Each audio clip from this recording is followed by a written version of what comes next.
आम्ही सारे खवय्ये. आता आपण बघणार आहोत सफेद दुधीचं सालन. सालन. मला साहित्य सांगतोस काय काय? त्यासाठी आपण घेतलेले सफेद दुधी मी कापून ठेवलेली ते आपण ओके. छोट्या आकारामध्ये. आणि मसाल्यासाठी आपल्याला लागणार आहे लवंग, दालचिनी, काळी मिरी आहे, लसूण, आलं, जिरं आहे, लाल मिरची, मीठ, हळद आणि ओलं खोबरं. ओके. आणि कोथिंबीर. चला साहित्य बघितलेले आपल्याला वेगवेगळे पदार्थ बघायला मिळतात. ओके. आता काय करायचं? पहिले ते पाणी पाणी उकळत ठेवलं त्याच्यामध्ये आपण दुधी बॉईल करून घेतोय. त्यासाठी पहिल्यांदा थोडंसं आपल्याला मीठ टाकावं लागणार आहे पाण्यामध्ये. बर. हे मीठ कशासाठी टाकायचं असतं? मीठ आपण त्याचा हे येतं म्हणजे नॉर्मल फ्लेवर होतो त्याच्यामध्ये. नंतर तुम्ही बनवताना पण मीठ थोडंसं कमी टाकलं तर हे होतं. आणि थोडीशी हळद टाकूया आपण त्याच्यामध्ये. म्हणजे उकळता ते सगळं आत शिरत असतं. बरोबर ना? बस. हळदीने थोडा कलर पण येईल त्याला. आता आपण त्यात घालायचं का? ओके. आता हे आपण एका बाजूला उकळत ठेवू. ओके. आता काय करायचं? आता आपण त्याचा हिरवा मसाला बनवून घेऊया. त्यासाठी आपल्याला पहिल्यांदा लागणार खोबरं, ओलं खोबरं सगळं. त्याच्यामध्ये 2 ते 3 लवंग घेणार आहोत आपण. फुलासकट का फुल काढून? अख्खं सगळं फुलासकटच. काळी मिरी घेणार 3 ते 4. म्हणजे आपल्याला जर अजून थोडं तिखट हवं असेल तर तुम्हाला तिखट हवं असेल तुम्ही थोडं वाढवू शकता. दालचिनी घेणार आहोत एकच पीस. एक पुरे झाला. लसूण घेणार 2 पाकळ्या लसूण आणि आल्याचे 2 तुकडे. थोडंसं जिरं घेणार आहोत आपण. आणि कोथिंबीर बस झाली. आणि आपल्याला तुम्हाला समजा याच्यामध्ये अजून तिखटपणा हवा असेल तर हिरवी मिरची घातली तरी चालेल. ओके. असं आहे. आणि ह्याचं काय करायचं? हे आपल्याला नंतर फोडणीसाठी वापरायचे लाल मिरची. ठीक आहे.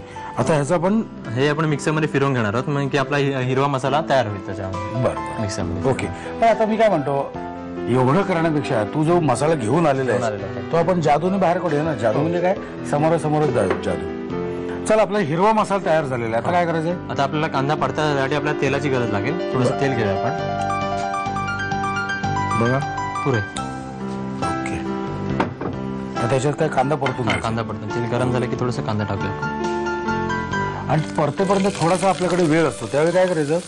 आल्याचा एक तुकडा घ्यायचा, तो असं ह्याच्यात डीप करायचा मिठामध्ये आणि असं तोंडात टाकून द्यायचं. खूप छान लागतं. कांद्यामध्ये आपण थोडीशी 2 मिरच्या घेऊया. सफेद मिरची आपली, लाल मिरची आणि दालचिनीचा 1 तुकडा. ही मिरची तोडून टाकली तर काय होईल? तोडून टाकलं तरी चालेल, ठेवली तरी चालेल. कारण ह्याच्यात तिखटपणा उतरतो. तिखटपणा असतो. तिखटपणा ह्याच्यामुळे आपण तेलामध्ये हे परतल्यामुळे थोडासा कमी होतो. कांदा लाल झाला त्याच्यामुळे आपण त्याच्यामध्ये आता हिरवा मसाला आपला जो तयार झाला तो टाकूया.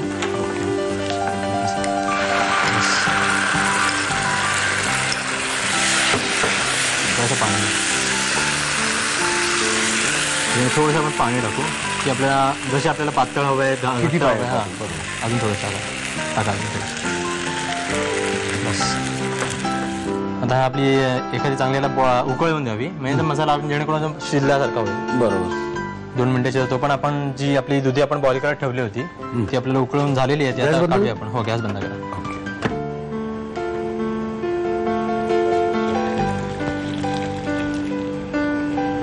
ओके. आता आपल्याकडे उकळलेले शिजलेले असे सफेद दुधी आहे.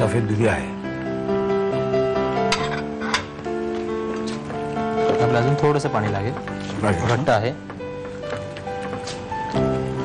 हे तुम्ही जे सालन आहे ते गरम गरम भाकरी बरोबर आपण मस्त गावाला गेलात की त्या चुलीवरची मस्त गरम गरम भाकरी छान लागतं. मसाला उकळी आलेली आहे त्यामुळे आपण आता ह्याच्यामध्ये थोडंसं मीठ टाकूया पहिल्यांदा. दुधीला एक स्वतःच एक उग्र वास असतो. तो घालवण्यासाठी आपण काय करतोय? उकळ वास आपण हळदीमध्ये जसं आपण बॉईल केलं तसं. ओके. आता आपण ती उकळलेली जी आपली बॉईल केलेली दुधी आहे ती आपण ह्याच्यामध्ये घालतोय. हे दुधीच्या ऐवजी काय काय येऊ शकतं? काही येऊ शकतं. मशरूम वगैरे जसं अवेलेबल आहे आपल्याला कोणाच्याही घरी आपल्या मार्केटमध्ये सगळंच मिळतं आपल्याकडे. बरोबर. त्यामुळे हे एकदम सोपं आहे. त्यामुळे आपण हे घेतलंय. किंवा मशरूम वगैरे पण तुम्ही घेऊ शकता. डिपेंड. पण आवडीनिवडीवर डिपेंड आहे त्याच्या. ओके. आवडीनिवडीवर डिपेंड आहे सगळं. हे बघा, तुम्हाला ही आवडली असेल ना, तुम्ही लिहून घ्या साहित्य आणि कृती. दुधीचं सालन बनवण्यासाठी लागणारं साहित्य: दुधीचे तुकडे, लवंग, दालचिनी, मिरी, लसूण, आलं, जिरं, सुक्या लाल मिरच्या, हळद, कांदा, ओलं खोबरं, कोथिंबीर आणि मीठ. कृती: प्रथम पाण्यामध्ये मीठ आणि हळद घालून दुधीचे तुकडे त्यामध्ये वाफवून घ्यावेत. ओलं खोबरं, 2 ते 3 लवंगा, 3-4 काळ्या मिरीचे दाणे, 1 दालचिनीचा तुकडा, 2 पाकळ्या लसूण, आलं, जिरं आणि कोथिंबीर हे मिश्रण एकत्र वाटून घ्यावं. एका पॅन मध्ये तेल गरम करून त्यामध्ये कांदा, सुक्या लाल मिरच्या, दालचिनी आणि हिरवं वाटण घालून मिश्रण परतून घ्यावं. त्यामध्ये पाणी, मीठ आणि वाफवलेले दुधीचे तुकडे घालून उकळवून सालन सर्व्ह करावं. आम्ही